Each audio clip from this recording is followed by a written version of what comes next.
So I decided to continue it after it ended, and I bought everyone out for only $20 each also. All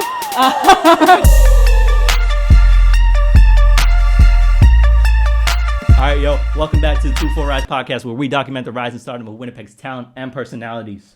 We got a good one. We really do have a good one today, bro. Making the Tik Toks, getting the new tiles up on the studio. They might fall. That's not even out there. But anyways, I want to bring on our guest for today. With over 50,000 followers on TikTok, bringing in more than 1.1 million likes on her videos. She's an entrepreneur, the CEO of social clothing. Please welcome Maddie Thompson. Hi, thanks for having me. This is the Manitoba For You page girl.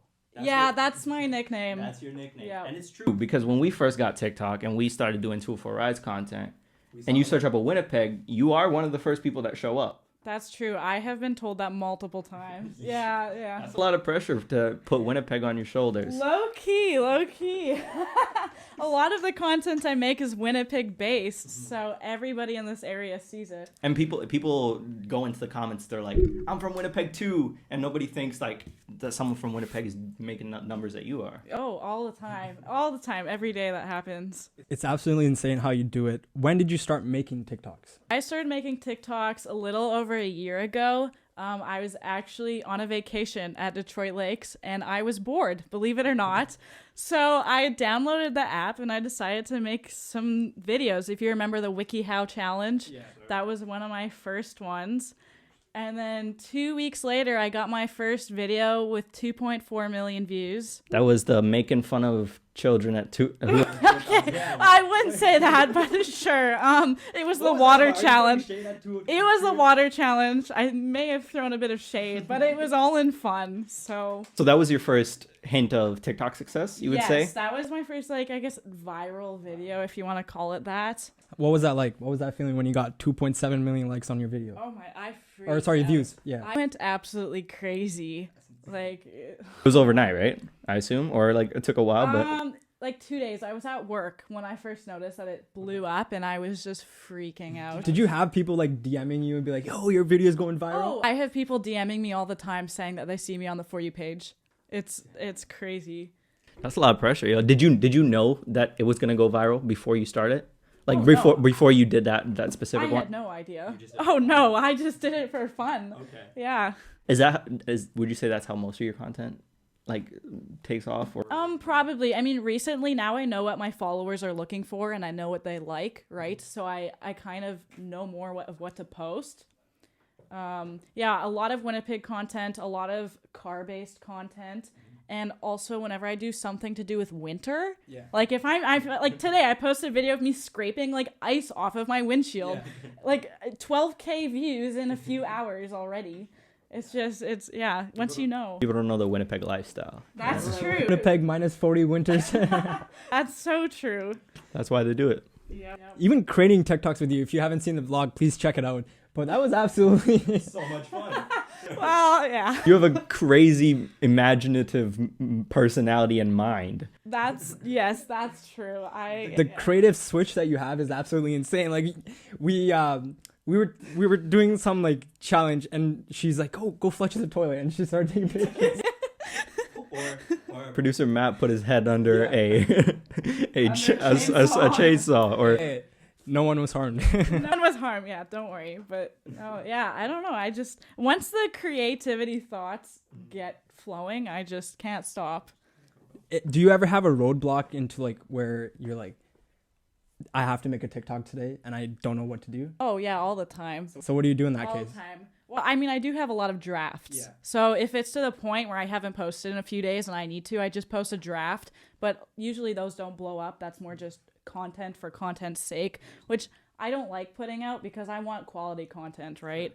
But sometimes I just have to do that so my followers know I'm not dead. That's the best way I can put it. But you still enjoy making these? I love making it. I don't know why I'd ever stop making them. Did you get any hate from any of your videos so far? Well, that one that got the over 2 million did. Yeah. Recently, no. I honestly haven't. How did you deal with that hate or drama of TikTok? I didn't really care because that was my first viral video. Sure. So I was just happy with the fact that people knew who I was and I was gaining all these followers. So I honestly didn't really care. I mean, I know I'm weird. I know that some people are It's like a good thing, offset by that, but it's just like, yeah, I've kind of just learned to be myself and not really care. If I'm happy, I'm happy. It's key to life. Yeah, that's key to success. Very true, though. That's very true. Yeah, there's many people who put on like a face for the cameras, right? Yeah, I don't do that. I can tell. Like, who I am in person is who I am in my videos. You can see my quirkiness in my videos. Yeah, for sure. That's how I am in person, as you can tell. So what was that like for you keeping, well, your video went viral? Did that give you inspiration to start another one? Oh, definitely. Like how do you even manage that? Like, okay, 2.4 million, I got to match these numbers. I got to keep it going. I got to keep those views coming in. Yeah, after that, it kind of plummeted a bit, and then it was consistent. It was like 10Ks all the time. Then it went up to 50Ks consistent for a few months. And I mean, it kind of goes up, down, like everything does. And you hop on those trends, right? So I do hop on those trends. So after the making fun of 2004 kids, you went to making fun of gray or 11-year-olds or like high school. Yeah, I did the 11-year-olds ones with the 4. Okay, that was way back in the day. Way back in the day. I don't do that anymore. No, my most recent like super viral video is 6 million views, and it's me cleaning my tires. Simple stuff. And I think people thought I was painting my tires white because it was the white spray on like foam stuff, and I didn't wipe it off at the end of the video.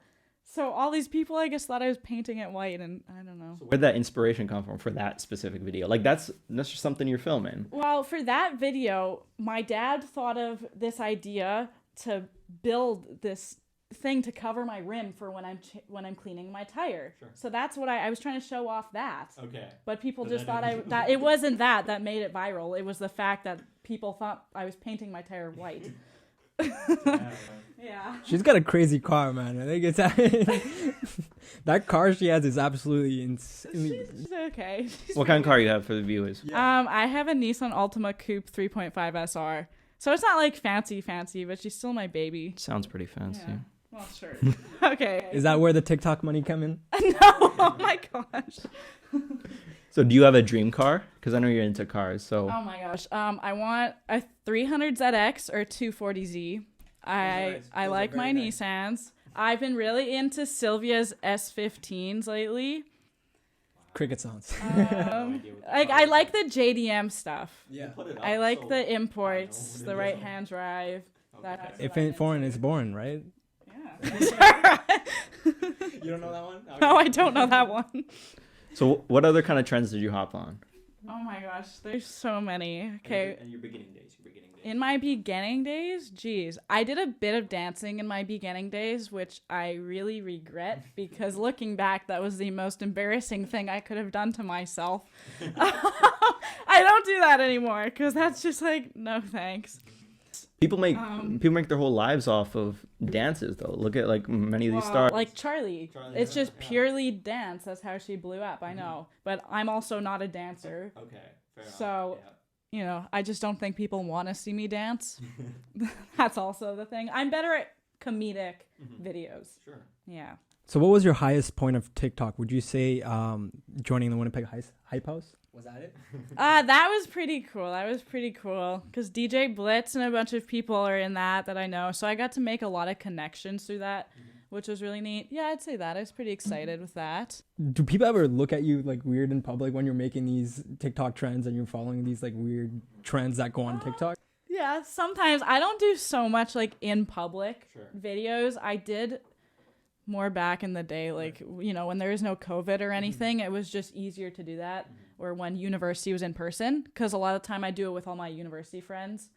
But oh yeah, of course people look at me weird. I mean, we did the ghost challenge outside, and his neighbors are like, "What is going on?" Oh yeah, like all my neighbors know that I do all this TikTok stuff. So if they see me outside doing something, they don't even look at me. They've talked to me about like having a podcast and stuff like that, but they see me throwing on a. Wow, I mean. They see someone with a ghost outfit putting their head under a saw. They're probably like, "Hey, anything for the TikTok." It's like that Vine. It's the new Vine, or when Vine is died. the new Vine. That's true. Did you watch Vine or any of these other platforms? Not really. So is TikTok your first kind of platform that you started creating? I saw Vine videos on Instagram, but it's not the same, right? See, that's why I'm using Instagram Reels instead of actual TikTok. Yeah. Like I like that way better. You like it better? Yeah, it kind of keeps everything in one place. Yeah, exactly. Yeah. Even like, how do you feel about like all the talking about Vine and it obviously died down, but what about TikTok shutting down? I don't think it's shutting down because I heard that there's an extension now on that whole thing, and I think it's gonna be fine. I kind of think everybody freaked out, but also primarily my followers are all in Winnipeg or Canada. So in all honesty, if it shuts down in the US, is it going to affect me? No. Like, let's say someone's trying to start TikTok, right? Yeah. Someone brand new, like take us for example. What do you think what kind of steps should we take to blow up and be the next Winnipeg Hype House? Some steps that you should take. Yeah. Okay. Yeah, like expert is okay, well, if you want to call me an expert, sure, but I wouldn't say it. I mean, you're the Addison Roy of Winnipeg, right? Oh my. Okay, engaging is so important. So many people don't comment back to the people commenting on their videos. I always go through all my comments, and if I have something to say, I say something. Even if somebody's just saying hi, I type hi back. Because why not? Like, I have a chance to make somebody's day. It also just puts my content more out there because TikTok's algorithm is seeing it and they're like, oh, this person's engaging, right? We're going to put them on the For You page because they're going to keep liking and posting stuff, right? So I think that helps. And you got to be really consistent with your posting. Especially on TikTok, if you're posting once a week, it's not going to work. Yeah. I post at least every second day. Sometimes it's a lot of work. It is a lot of work, but that's why I usually take like 2 good days a week and I just make so much content because I'm still working 2 jobs. So I don't necessarily have all the time in the world, plus school still. So how are you dealing up with that COVID and school and TikTok? How do you do that balance, right?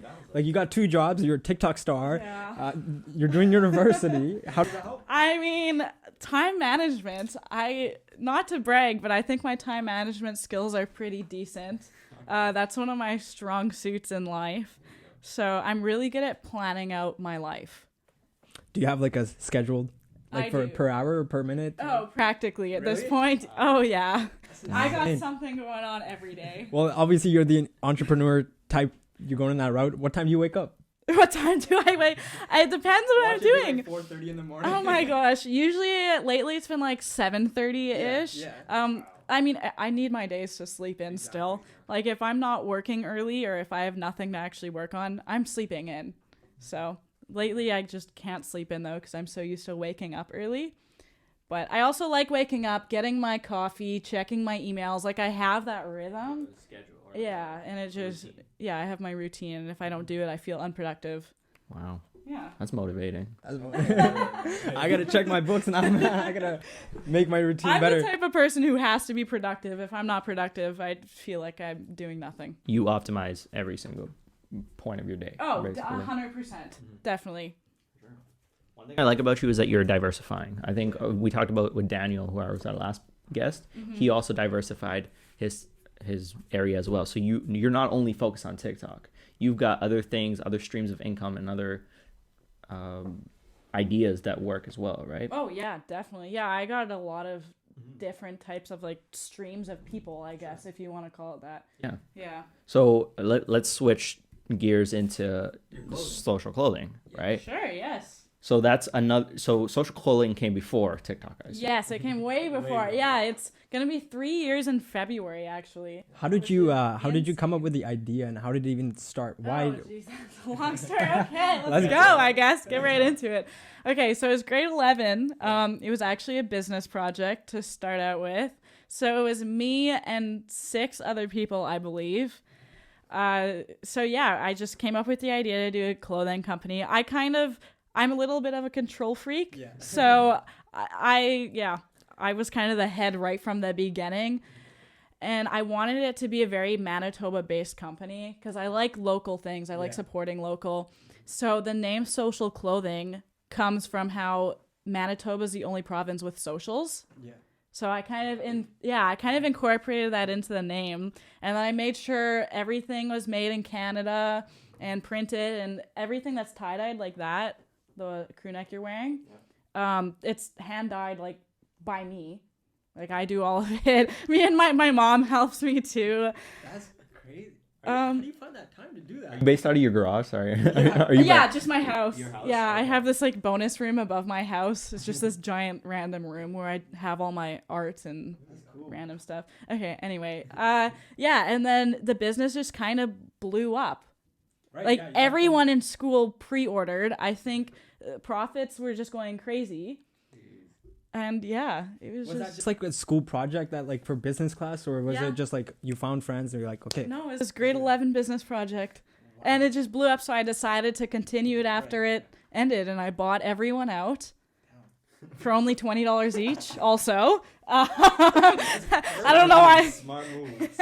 Yeah. So yeah, it was a crazy experience. I was honored at the Manitoba legislature. Yeah. I went to business competitions. I did a bunch of business conferences in like Niverville, my town, and stuff. So shout out Niverville. Yep, shout out Niverville. You also did the Manitoba High School venture thing, right? What was it called? The competition? Manitoba High School New Venture Championships. Yeah, it's a long name. Yeah. Yes, I did that. So before that experience, I had huge stage fright, I would say, and that kind of just got me over my stage fright. I mean, you're talking in front of 250 people, and the judges are like well-known business people. We're like, right. So I was scared out of my mind, but I'm wearing a cute outfit, so I'm just walking out there trying to act confident, fake it till you make it, right? And I faked it, and now I can go in front of anyone and speak. But yeah, I got third in the logo competition. Was it like an elevator pitch kind of thing, or did you have to like actually prepare a speech about how you run your business, or? Yeah, so there were a bunch of different competitions within the competition. So we did the business plan one and then the logo competition one. Okay. Yeah. So the business plan one, we did okay, but it was me and 4 of my other people presenting. Yeah. It was okay. Like you also got into the Niverville newspaper. We read a couple of your articles. Yes, like probably 5 times I think. What was that experience like for you?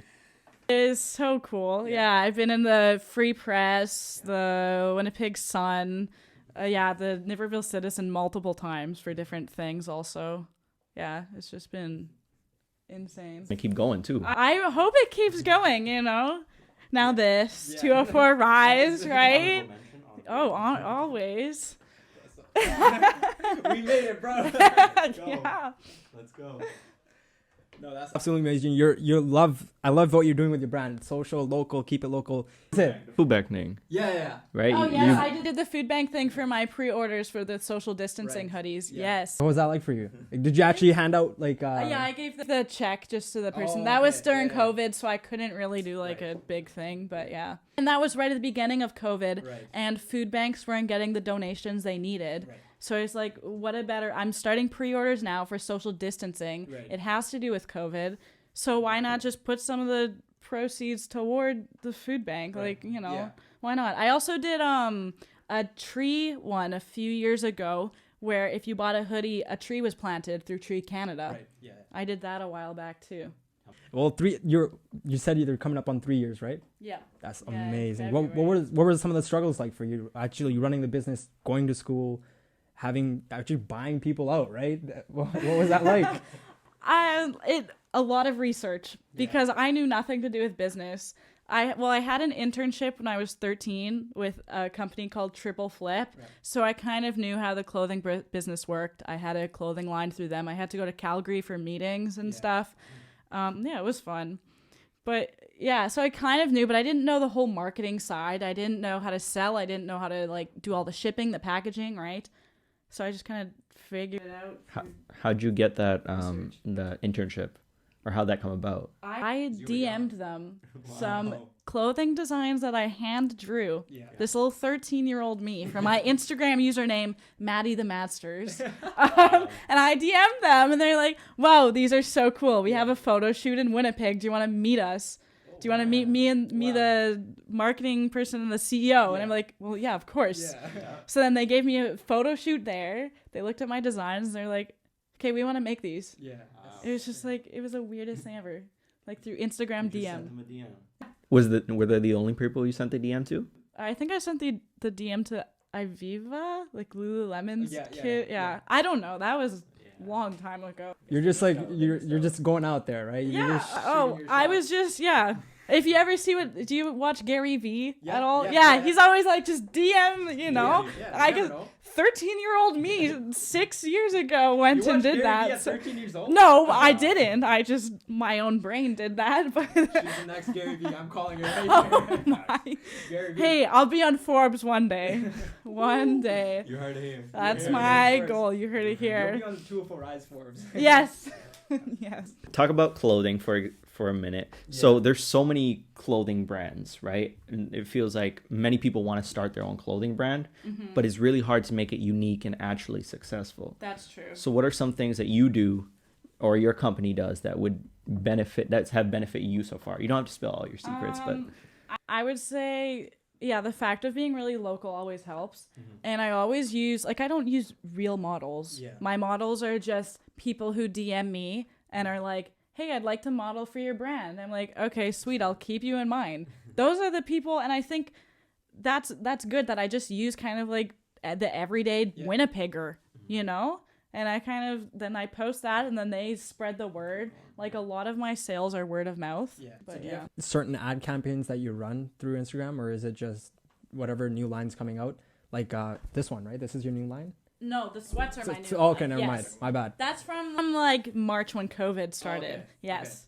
Okay. So these are the honey sweats. So do you actually hand tie-dye them? Yes. My mom's my employee. I pay her hourly. Wow. But they're all hand dyed. And so is it just you and your mom making these, or do you have other people that help you out? My manufacturer's in Toronto. Right. So they do the printing and all that type of stuff. But the dyeing's all here. Yeah. I was reading on your website actually. These you're very global friendly with your products that you make. So like the ink is very local, right? It's biodegradable. Yes, it's biodegradable. Yeah, it's all really eco-friendly. The printing is a waterless process, so it just uses less water overall, which I think is a big thing because especially in apparel, there's so much water that's wasted during dyeing and printing, and right. They're comfortable, man. I gotta tell you, they're soft. They're nice. Like Matt was feeling the sweat, and he was like, "This is really nice." Yeah, quality was really important to me too. Did it take a while for you to find like the right quality kind of supplier? It took a few samples, but once I got the hang of it, I kind of knew what I was looking for, right? I always get samples before I open up a new line, right? Yeah. What are some of your future plans? So as far as social clothing and your TikTok, do you plan to keep expanding that, or do you have anything else that's coming into the works? My social clothing probably, it may expand a bit more, but because it's really local and that the target market isn't very widespread, I don't think it's going to grow that much, but I'm okay with that, honestly, because I don't have the time for it and I don't want to hire on more people or hand it over to someone else. I don't feel like that. So I like where it is, honestly. I would make it we'll see where that goes. TikTok, I'll shoot for the stars. I might as well, right? Yeah. If you like what you heard, please comment down below, subscribe, and make sure to check out Maddie Thompson on Instagram. We'll link her bio, social clothing, maybe buy a couple pieces of clothing. Also check us out on the UMFM radio. Till next time. Peace.